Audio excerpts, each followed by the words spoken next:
नमस्कार। कभी सोचा है कि हमारी पृथ्वी की सतह पर असल में क्या चल रहा है? ये एक तरह की रस्साकशी है, एक कभी ना खत्म होने वाली खींचतान। एक तरफ वो ताकतें हैं जो जमीन को ऊपर उठाती हैं, पहाड़ बनाती हैं, और दूसरी तरफ वो ताकतें हैं जो उन्हें लगातार घिसकर बराबर करने में लगी रहती हैं। आज हम इन्हीं भू आकृतिक प्रक्रियाओं को समझेंगे जो सिविल सेवा परीक्षा के लिहाज से बहुत अहम टॉपिक है, और जानेंगे कि ये जबरदस्त संतुलन आखिर काम कैसे करता है। सिविल्स ओनली में आपका स्वागत है। यहाँ हम हर चीज को ठीक उसी तरह से देखेंगे जैसे आपको अपनी परीक्षाओं के लिए समझने की जरूरत है। कोशिश रहेगी कि हर जरूरी कॉन्सेप्ट एकदम साफ हो जाए। तो चलिए सीधे उस सवाल पर आते हैं जो इस पूरे टॉपिक की जड़ है। हमारी धरती की सतह एकदम सपाट, एकदम प्लेन क्यों नहीं है? आज हम इसी पहेली को सुलझाएंगे। तो इस सवाल का जवाब ढूंढने के लिए हमारा सफर इन 5 हिस्सों में बटा होगा। हम पृथ्वी की इस पहेली से शुरू करेंगे और आखिर में पहुंचेंगे मिट्टी के बनने तक, जो इन सभी प्रक्रियाओं का नतीजा है। तो शुरू करते हैं पृथ्वी की इस पहेली से। असल में हमारी धरती की सतह एक जंग का मैदान है, जहां दो ताकतें एक दूसरे के खिलाफ लगातार काम कर रही हैं, और इन्हीं की वजह से हमारे ग्रह का नक्शा हमेशा बदलता रहता है। ये स्लाइड समझिए पूरे टॉपिक का निचोड़ है। एक तरफ हैं अंतर्जनित बल यानी एंडोजेनिक फोर्सेस, जो धरती के अंदर से आते हैं। इन्हें आप एक कंस्ट्रक्शन टीम की तरह सोच सकते हैं, जो पहाड़, पठार और महाद्वीप बनाते हैं। और दूसरी तरफ है बहिर्जनिक बल यानी एक्सोजेनिक फोर्सेस, जिन्हें सूरज से ताकत मिलती है। ये एक डिमोलिशन टीम की तरह है। इनका काम है ऊंची जगहों को घिसना और नीची जगहों को भरना। इसी प्रक्रिया को हम तल संतुलन या ग्रेडेशन कहते हैं। और पता है, यही वो लगातार चलने वाली खींचतान है जो हमारी दुनिया को वैसा बनाती है जैसी हम उसे देखते हैं। तो चलिए पहले बात करते हैं उन निर्माताओं की, यानी वो ताकतें जो धरती के अंदर से काम करती हैं। यही वो बल हैं जो हमारे ग्रह के बड़े बड़े फीचर्स, मतलब महाद्वीप और पहाड़ बनाने के लिए जिम्मेदार हैं। अब ये अंदरूनी ताकतें कई तरह से काम करती हैं। इन सब के लिए एक बड़ा सा शब्द है, पटल विरूपण या डायोथ्रोफिज्म। आसान भाषा में कहें तो धरती की पपड़ी में होने वाली कोई भी हलचल जिससे वो मुड़ती है, टूटती है या ऊपर उठती है, इसी के अंदर आती है पर्वतनी प्रक्रिया, जिससे पहाड़ बनते हैं। और फिर है महाद्वीप रचना। ये बहुत बड़े पैमाने पर होती है, जिससे पूरे पूरे महाद्वीप ऊपर नीचे होते हैं। और हाँ, भूकंप और ज्वालामुखी तो हम जानते ही हैं। ये इसी अंदरूनी एनर्जी का सबसे जबरदस्त प्रदर्शन है। अच्छा, तो बिल्डर्स ने तो अपना काम कर दिया, बड़े बड़े पहाड़ बना दिए। अब बात करते हैं उन बाहरी ताकतों की, जो इन बनी बनाई चीजों को लगातार तोड़ने घिसने में लगी रहती हैं।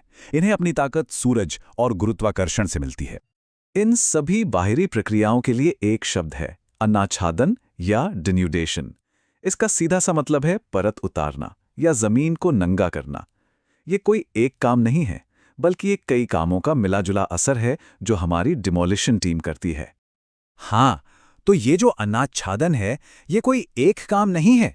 ये असल में एक पूरी प्रक्रिया है, एक के बाद एक होने वाले कई कामों की सीरीज है, जिसमें चट्टानें टूटती हैं, मलबा एक जगह से दूसरी जगह जाता है और फिर कहीं जाकर जमा हो जाता है। तो देखिए, इसका एक बड़ा सीधा सा लॉजिक है, एक क्रम है। सबसे पहले अपक्षय यानी वेदरिंग से चट्टान अपनी ही जगह पर टूट जाती है। फिर बृहद संचलन या अपर्दन उस टूटे हुए मलबे को वहां से हटाता है। और आखिर में जब हवा या पानी की ताकत कम हो जाती है, तो वो मलबा कहीं पर जमा हो जाता है, जिसे निक्षेपण कहते हैं। चलिए अपक्षय को थोड़ा और गौर से देखते हैं। सबसे जरूरी बात जो याद रखनी है वो ये है कि यह एक इन सीटू या स्वस्थानीय प्रक्रिया है।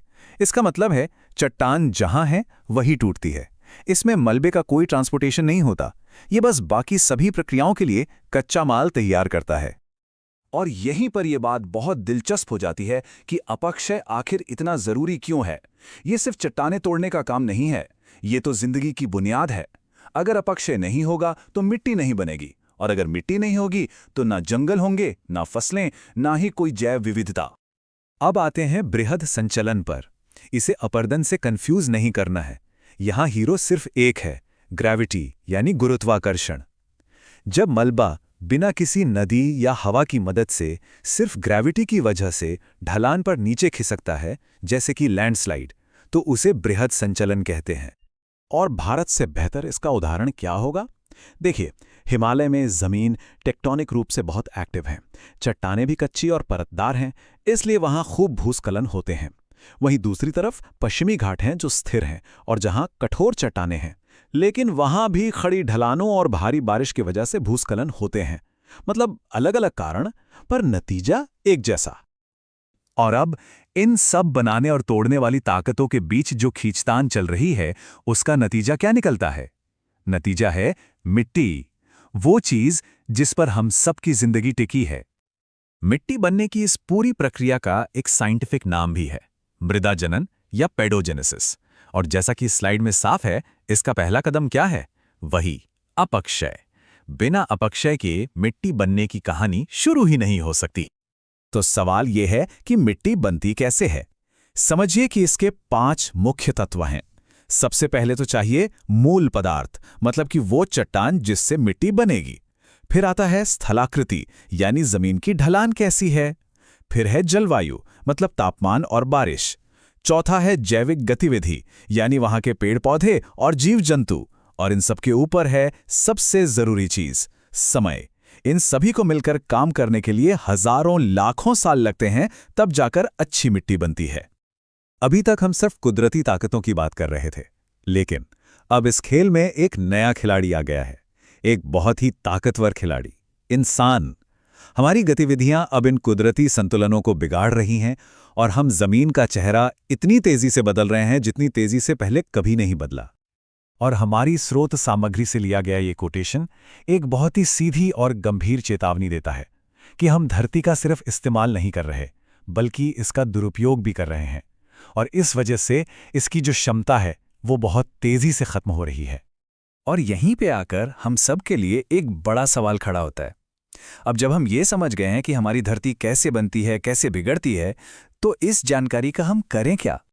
हम इस ज्ञान का इस्तेमाल अपने ग्रह को आने वाले कल के लिए बेहतर तरीके से बचाने के लिए कैसे कर सकते हैं? इस पर जरूर सोचिएगा।